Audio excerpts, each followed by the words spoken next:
Asia Virtual Roundtable, key takeouts from the Asia Leadership Retreat that we held in November at the Capella in Singapore. So yeah, my name is Mark Barber, Director of Content at Critical Eye, and it's really just a short session to run through some slides with key points from the retreat. Delighted to have our board mentor as well, Benny Go, with us, who attended the retreat. And after I've run through the slides, Benny, I'll come to you for some thoughts as well about what stood out for you during the retreat. And I have my two colleagues as well, Michael Crompton, General Manager for Asia, who you'll know, and Holly Carmichael, Head of Research and Market Development for APAC, and they'll share some thoughts too.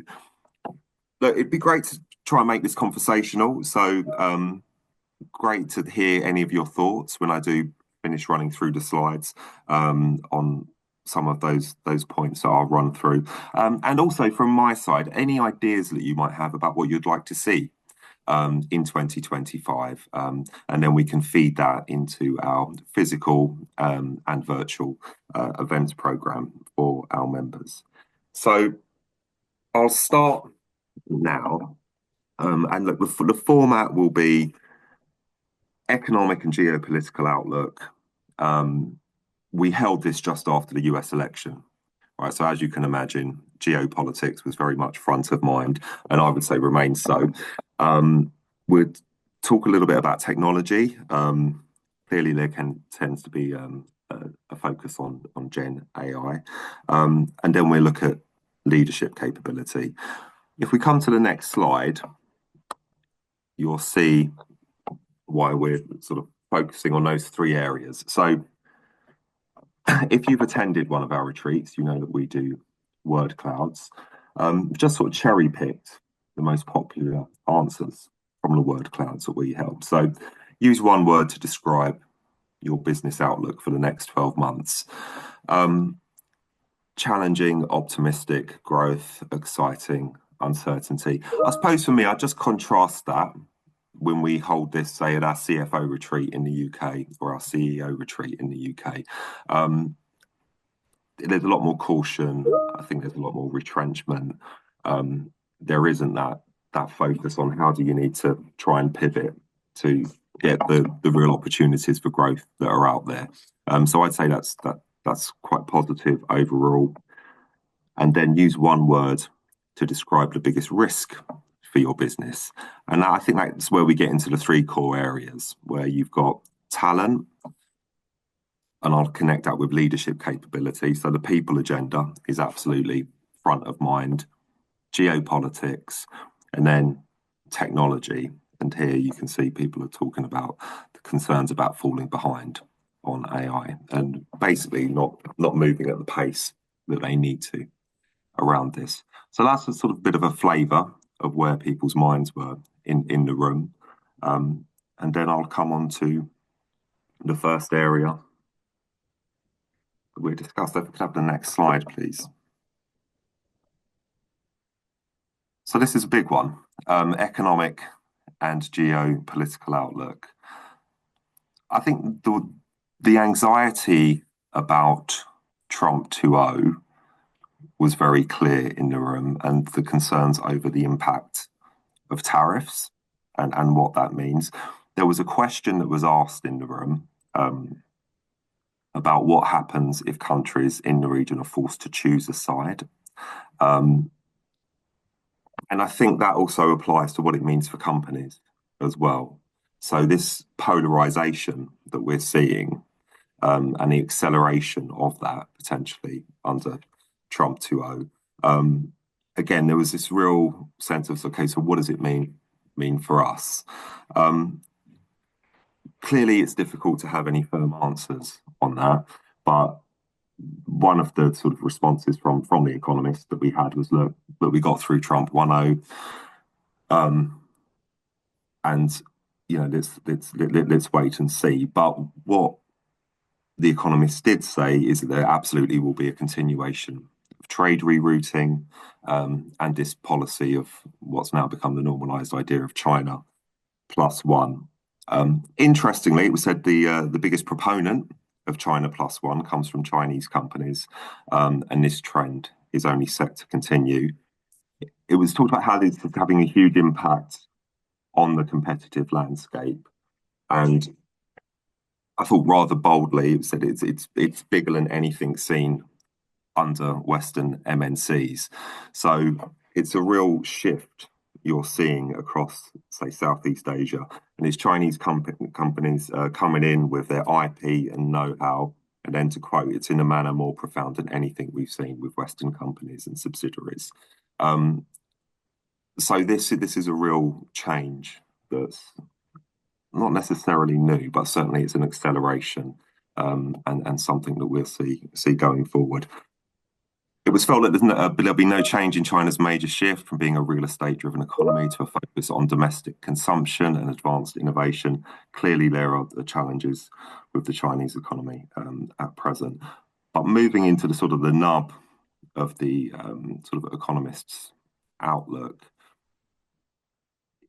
he absolutely expected increasing investment in Vietnam, Indonesia, Malaysia, and gave an example around the ICT boom in Malaysia. And he talked about, so if you look at ICT related investments in 2018 and 2019, you'll find zero investment.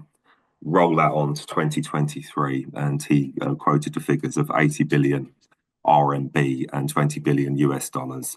He said it's a curve that will make NVIDIA look modest. So, from his perspective, he was saying this is Southeast Asia's time. There's a good but not perfect banking sector.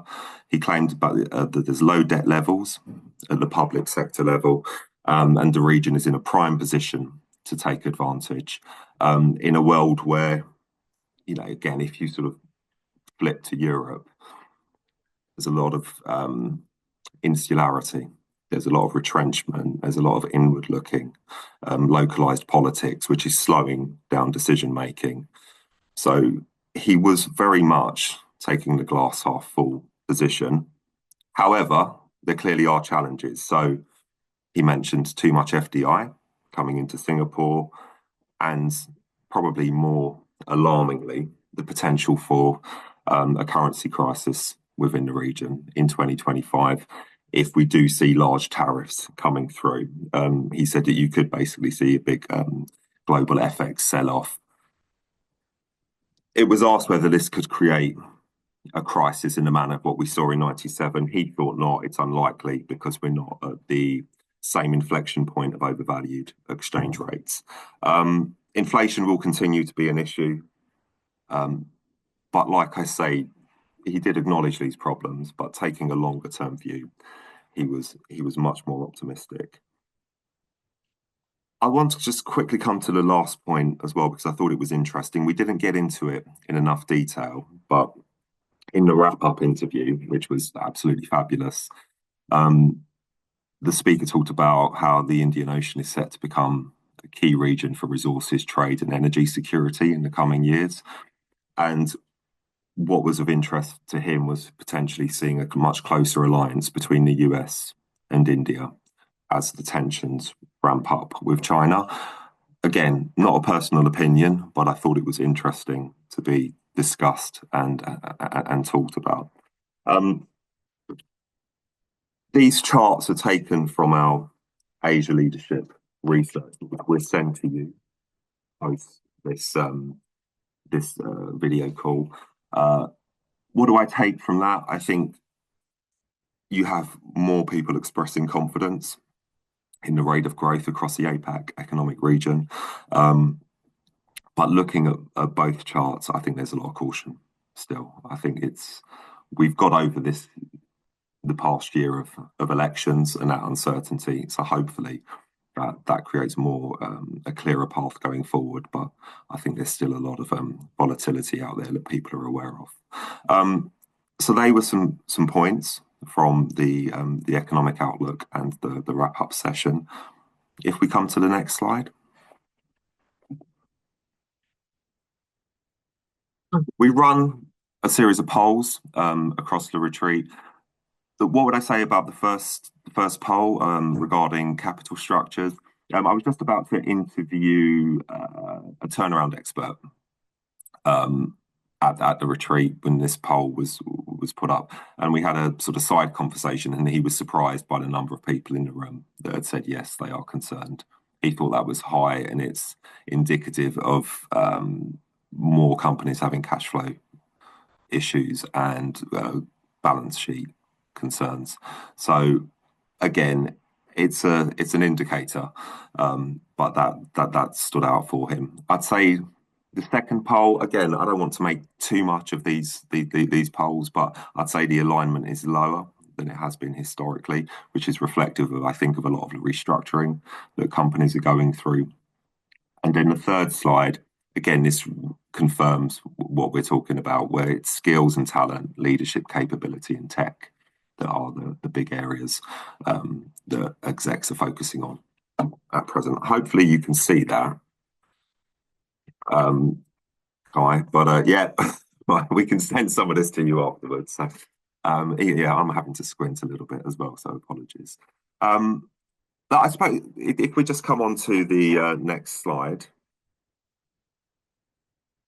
Um, I would urge you to scan that QR code there for our podcast with Fei Shi and her the interview that Coco did, who's on this call as well. Sorry, Coco, I should have mentioned you earlier on how AI is reshaping the future of leadership. It's absolutely fascinating and really gets into some of the detail that I know you'll be keen to hear.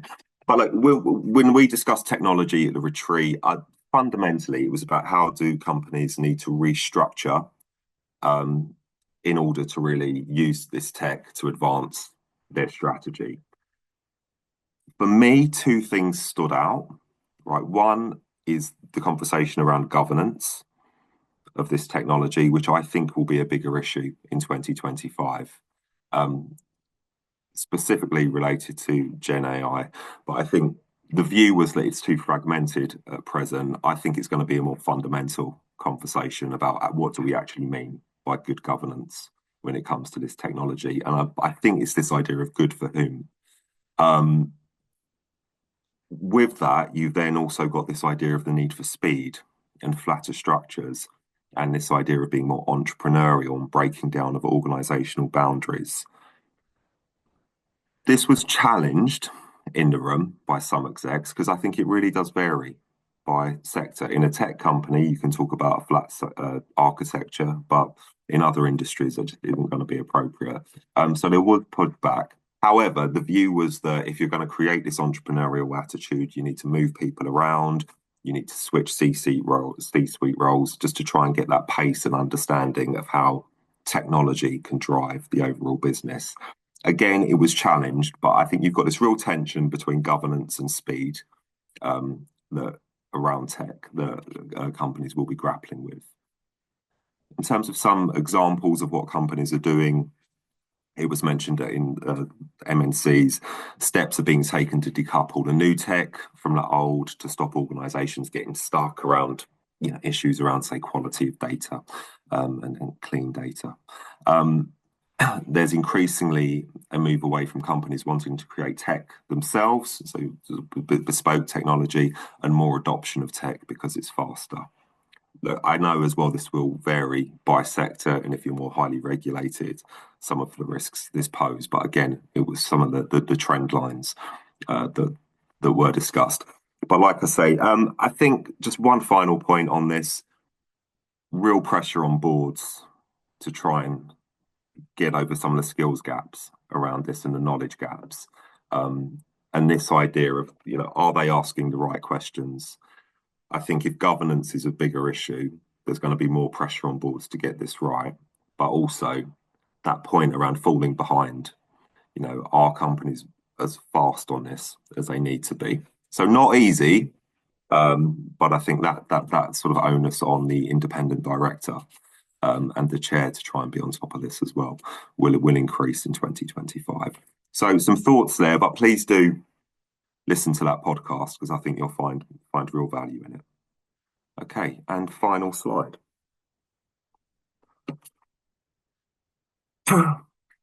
Leadership capability. So again, in our research, you'll see that this is the number one priority for execs and INEDs over the next 12 months. It'll always feature highly when we conduct our research, but I think it's interesting that it was mentioned so often. And I think just as a bit of a scene setter, I'll give a little bit of colour to this as well. So one of the speakers talked about currently having to lay off 70% of their global workforce, which in part was driven by the impact of AI on their sector. And then they made this comment, which stood out for me.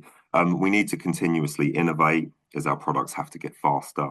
They have to be more sustainable and secure. So we're restructuring and looking at how to build capability in-house and where we might need to buy in through acquisitions.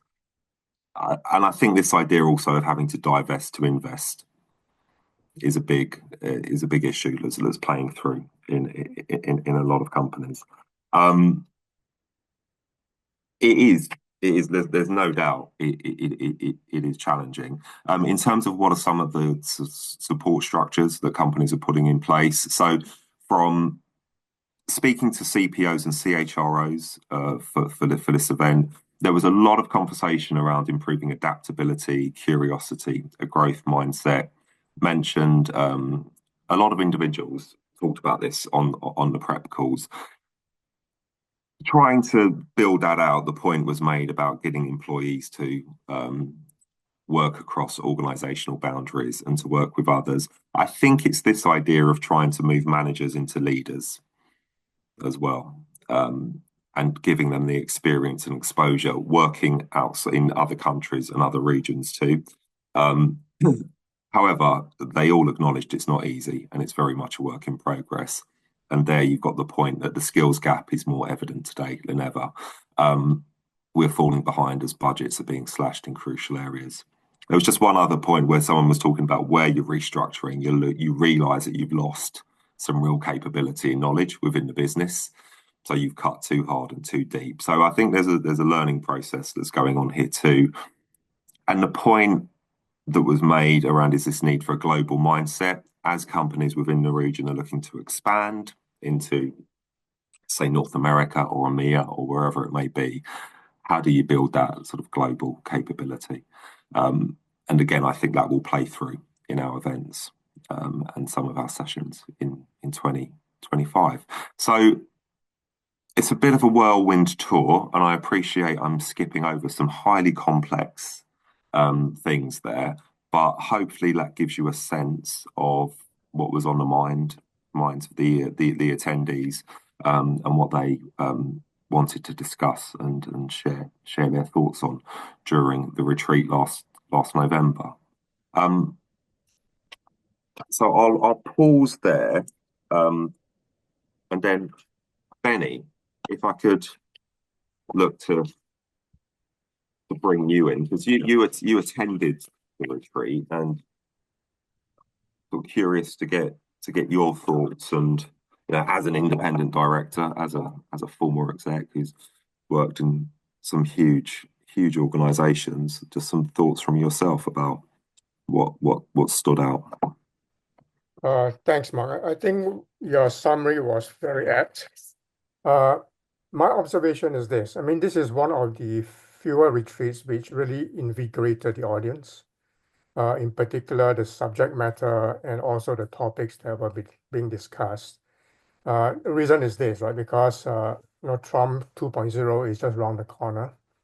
And while, as you said, in ASEAN or in Asia, there's a somewhat minor exuberance that the action is going to be shifted down to this side. But we all know that when elephants fight or when they make love, the grass suffer.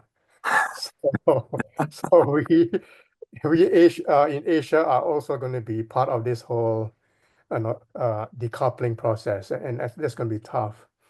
So that's one area which I think people are getting a bit more concerned about. While in November, I think it was still a bit of optimism. I've spoken to a few people along the way, and that seems to be the general trend that next week Trump is going to be on board. Yeah. You can see that things are rapidly moving in a very dramatic manner. So it's more of the same, but I think greater intensity. Uh, Leaving that, I think that issue on AI and technology, I think that's something which is uh, very important because, as you said, I think the boards today are not AI savvy. Mm. Right? Many boards today, in fact, management as well, right? We don't really understand AI because AI come as a tsunami. But only about 18 months ago, ChatGPT came online, and now everything has been smarter, faster, and it can erode a lot of the jobs. So the question becomes, how do boards manage that? How do management and leadership embrace that, right? As you said, in governance, but also in a way they restructure the organization.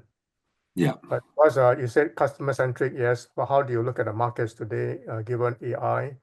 How do you look at the new organization, and how does that affect the talent below?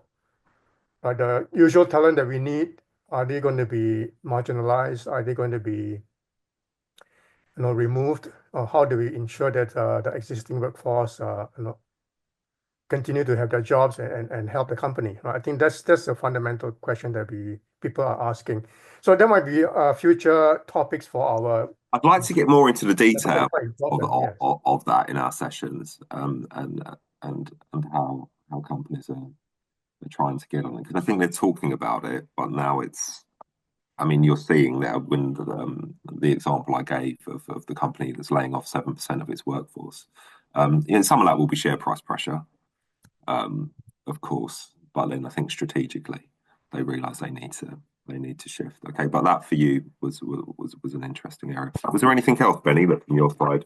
Those are two broad areas, and I think the rest is really the ability to network with the different people. I think we are getting more local participants as well, Yeah, from local companies in Singapore. I think that's helpful.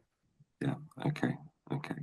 Anything you took personally from it, Benny, in terms of? Uh, in the area of AI, actually, it's really quite something I've been doing a lot of research in. I find that most of the people I speak to, we are not ready to embrace it totally, right? We don't really understand how it is. But do we have a chief AI officer in future, or do you have a CTO that still does the same job? I don't know. Yeah. Okay. Okay. All right. Thank you. Thank you. Mark, Michael Yeah. here. I just got to quite. I've got things to say on everything everyone said. It's been really great to have the involvement here. Thanks for joining us at this session. I caught up with one of our members who's based in Brazil just over Christmas. He was in Hong Kong meeting some banks, and he was telling me about sort of some of the AI case studies they've got, which have huge impact on. It's basically. Pulp and paper, so they have the forestry and real business landscape changing sort of technology that they've been bringing in, and just starting into what might be a sensor here or a drone set of drones there, and the data points, and just I think if anyone wants to talk about case studies on AI and technology that have really shifted the needle in the business, I'd be very happy to put you in touch with him, and he can wax lyrical about that for a long time. So, but the piece around talent was really interesting. We heard quite a bit throughout the week of the retreat around efforts coming through from EDB, I think, and Temasek in particular about globalizing Singaporean talent. Or if the mountain won't come to Mohammed, then Mohammed goes to the mountain. So I've got that wrong way around. But trying to get global thinking into Singapore. Hong Kong has its own, challenges or opportunities at the moment with talent and a shift in sort of perspective. So much came out of the day and a half, and we've just sort of condensed some of it here. But it's really interesting to see the comparison. I think Mark, you were asking me about pop-up boards earlier around what we're seeing topics on restructuring has happened, and now it's technology sort of coming into play and what's been needed now that the restructuring has happened. But there's a lot around people and culture. And again, that was something I think that sat under quite a lot of the discussions I had at the retreat was culture and the company culture, corporate culture. And in some cases, it's just it's a platitude and some words they put up on the wall in big letters. And in other cases, it's the DNA of the company and how they operate. So just really interesting. And thanks, Mark and Benny, for the sort of condensing some of that into some really powerful slides and comments there. Thanks for that. At all. Thank you, Michael. Holly, did you have anything to add there? Yeah, thanks, Mark, and echo Michael's sentiment there. I think it's been a really interesting discussion, so thank you all for your observations and questions as well. I think just building on the point that you made earlier, Mark, around leadership capability, I think it's interesting. You said a lot of cost is being taken out of businesses at the moment, right? So there's no doubt that leaders are being expected to do a lot more with a lot less resources, which is then putting a real focus on operational efficiency as well. But I think for me, the common thread running through every conversation that I had at the retreat and in meetings surrounding it as well, was the incredibly fast pace of change that's happening and also the level of uncertainty. And there was an observation made by one of the speakers at the retreat that because of the level of uncertainty and the complex environment that we're operating in, the single biggest skill that leaders and their teams can have is managing that uncertainty. So I think leaders need to be really comfortable managing ambiguity at the moment. That's also then putting an emphasis on, I would say, a level of vulnerability and curiosity as well within leaders, which ties into the point that you made, Mark, around mindset. So I think there's two elements within the mindset piece. The first being the global mindset, which of course is relevant for businesses looking to expand. But I mean, a lot of our core work is around supporting succession structures and leaders looking to step up. And it's particularly relevant for that. And I think quite often that mindset shift is underestimated. I think the second point, and Hendrik, this comes up quite often in work that we do in Japan as well. But it's around the ability to learn and unlearn, not being afraid to say, I don't have the answer to this, and really embracing failure, because obviously the quicker you fail, the quicker you learn. So I'm conscious of time, I'll end there, but No, that's great. Observations that I picked up on. Okay. Thanks, Mark. Fabulous. There was a comment made at the retreat. We're all in the same storm. We're just weathering it differently. So, which I thought was a nice little turn of phrase. Listen, I'll wrap it up there. Thank you so much for making the time for this session. I hope you found it useful. I certainly have. A big thank you to Benny Go as well.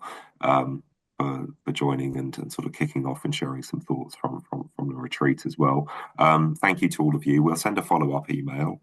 We'll send the research as well. If you have any questions, and also that if you do think there's a topic that you'd like to see us discussed, please let me know, because it certainly makes my job easier. But it's just like you'll be seeing things and you'll be much closer to things as well. So it's always valued to have that input. Well, listen, have a great day. And thanks again. I hope you've enjoyed this session.